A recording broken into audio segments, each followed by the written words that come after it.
Et bon, étude d'un projectile avec différence de hauteur.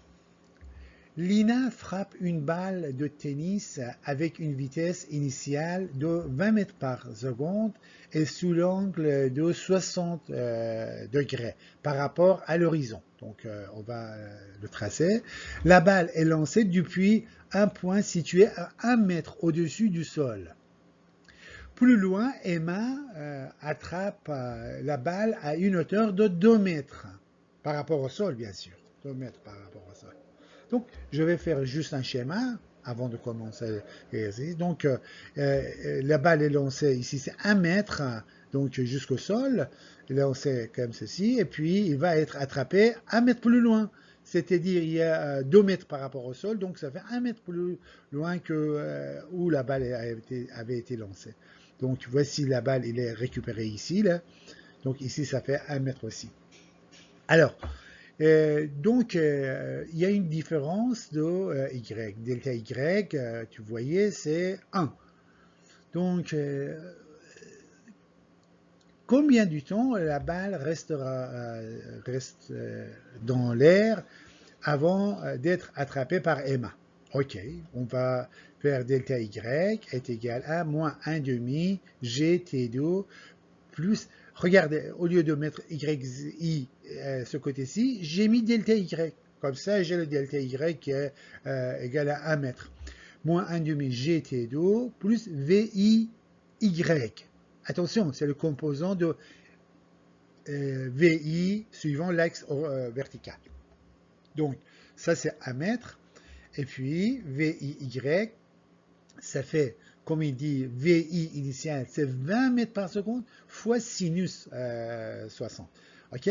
Donc, VIY, avec la calculatrice, j'ai obtenu 17,32 mètres par seconde. Maintenant, je mets dans cette équation-là, donc, voici que je trouve une équation quadratique de second degré à résoudre. Donc, bon, ça c'est facile. Vous faites un delta est égal à B de moins 4AC, vous le connaissez très bien. Et puis, par la méthode que vous savez, vous trouvez bien sûr les racines de cette équation, c'est-à-dire il y a deux valeurs, c'est t est égal à 0,06 secondes et t est égal à 3,48 secondes. 0,06 c'est très près, donc si par exemple on considère ici, là, ça fait pour ici. Donc, il y a deux valeurs. Parce que la courbe est parabolique, alors ça passe pour le même niveau de y en deux temps différents. Donc, le premier, c'est ici, c'est-à-dire après 0,06 secondes. Ici, regarde le laser, là, ici. Et puis, le deuxième, 3,48 secondes, c'est ici, là. Donc, au même niveau de Y. OK? Donc, voici que je trouve ceci, le temps. Alors, deuxièmement, quelle est la distance horizontale entre l'INA et l'EMA? Ici, jusqu'au là. Donc, la première chose que je fais, bon, j'ai bien sûr le temps, et puis Gx est égal à Vix, qui est toujours Vix constante, fois T. Alors, Vix est égal à 20, c'est-à-dire Vi cosinus 60, comme ici. Donc, cosinus 60, donc j'obtiens Vix est égal à 10 mètres par seconde, là. Et puis, je le remplace ici, 10 fois le temps du vol pour arriver jusque-là.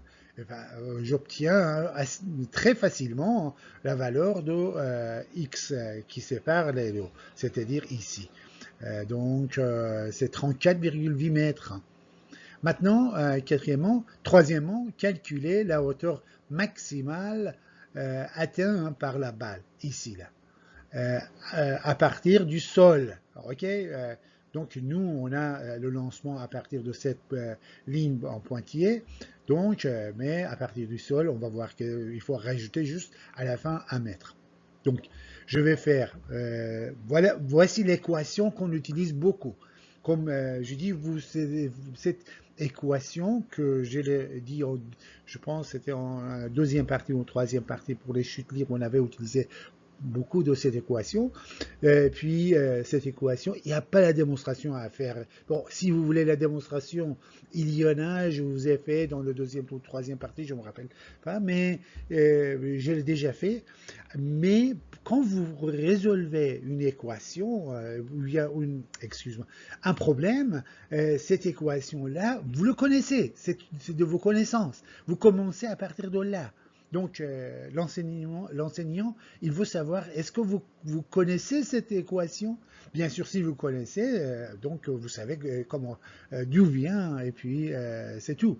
Donc, à partir de là, je répète, à partir de là, ça c'est comme je vous ai dit, il y a 4 formules importantes pour le mouvement, disons, avec l'accélération constante. Et l'une des formules importantes, c'est ça.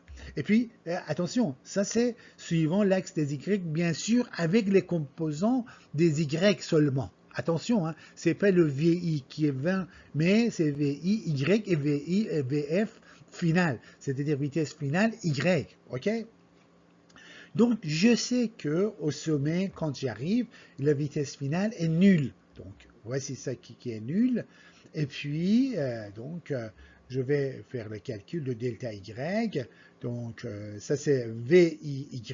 Donc, c'est ce qu'on avait calculé ici, là. VIY, voici ici, là. Je le remplace ici. Et puis, 2 fois G, hein, qui est là. Donc, j'obtiens un delta Y est égal à, bien sûr, 15,3 mètres, c'est-à-dire le maximum ici. Mais il est demandé par rapport mesuré à partir du sol. Donc je sais que cette ligne pointillée, il a 1 mètre jusqu'au sol, donc je vais dire H maximum est égal à 15,3 plus 1, donc ça fait 16,3 mètres. Alors, quatrième question. Quelle est la grandeur de la vitesse de la balle juste avant que Emma la rattrape? Donc, la vitesse ici. Donc, on continue là.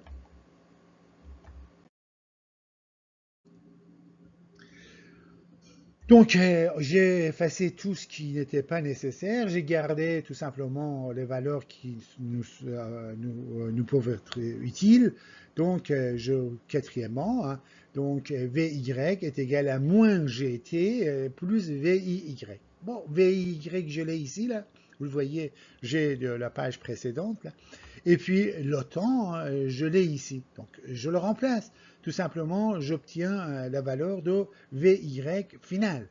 VY final, ok? Donc, VY est égal à cette valeur-là. Donc, voici le VY final qui est arrivé là, ici. Donc, regarde le laser, là, ici.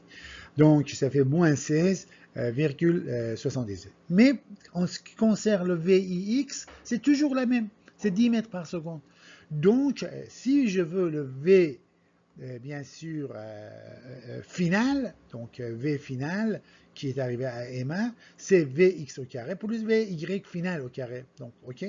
Donc, bien sûr, j'ai les valeurs. Ici, c'est 10 et l'autre, c'est 16. Donc, je les mets dans la calculatrice. Et ben, je trouve la vitesse 19,53 mètres par seconde. Pour trouver la direction aussi, je fais Vy divisé par Vx et puis ça me donne le tangent θ. Donc, ça, je vous laisse faire. Ok, on continue avec un autre exercice.